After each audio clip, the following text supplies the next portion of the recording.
Hi friends. பிரபல பத்திரிகையான India டுடேல work பண்ண senior journalist மணி அவர்கள் தளபதிக்கு மக்கள் கிட்ட, குறிப்பா பெண்கள் இளைஞர்கள் மத்தியில எந்த அளவுக்கு ஆதரவு பெருகி இருக்குங்கிறத பத்தியும், டிஎம்கே சப்போர்ட்டர்ஸே பல பேர் தளபதிக்கு ஓட்டு போட தயாராயிட்டதாகவும் ஒரு இன்டர்வியூல சொல்லியிருக்காரு. இப்ப இருக்கிற பரபரப்பான அரசியல் சூழல்ல ஒரு சீனியர் ஜேர்னலிஸ்ட் தளபதி பத்தி பேசின கருத்துக்கள் எல்லாராலையுமே நிச்சயமா கவனிக்கப்படும். முக்கியமா டிஎம்கே அவருடைய பேட்டியை கண்டிப்பா வாட்ச் பண்ணுவாங்க.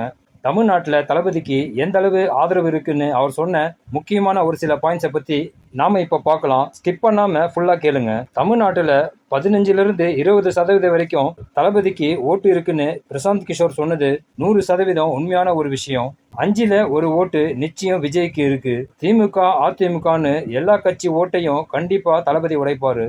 விஜய்க்கு இருக்கிற ஆதரவை பார்க்கும்போது எனக்கு ஆச்சரியமா இருக்கு. 10 பேரை கேட்டா 7 பேர் விஜய்க்கு தான் ஓட்டு போடுவேன்னு சொல்றாங்க. பாரம்பரியமா திமுகவுக்கு ஓட்டு போட்ட குடும்பத்திலிருந்து வந்த new generations first time voters எல்லாருமே தளபதிக்கு தான் ஓட்டு போடுவேன்னு சொல்றாங்க. குறிப்பா பெண்கள் மத்தியில தளபதிக்கு ஆதரவு பெரிய அளவுல இருக்கு. உரிமை தொகை 1000 ரூபாய் வாங்குற பெண்கள்ல பல பேர் விஜய்க்கு தான் ஓட்டு போடுவேன்னு சொல்றாங்க. பெண்கள் இளைஞர்கள்னு பல பேர் தளபதிக்கு ஆதரவா இருக்காங்க. இந்த ஆதரவை ஓட்டா மாத்துறது தளபதி கையில தான் இருக்கு. தளபதியை களத்துக்கு வாங்கன்னு சொல்றாங்க. அவர் களத்துக்கு வராமலே திமுக பயப்படுறாங்க. இன்னும் தளபதி களத்துல இறங்கி ஆட்டத்தை ஆரம்பிச்சா அவ்வளவுதான் திமுக மிரண்டுருவாங்க.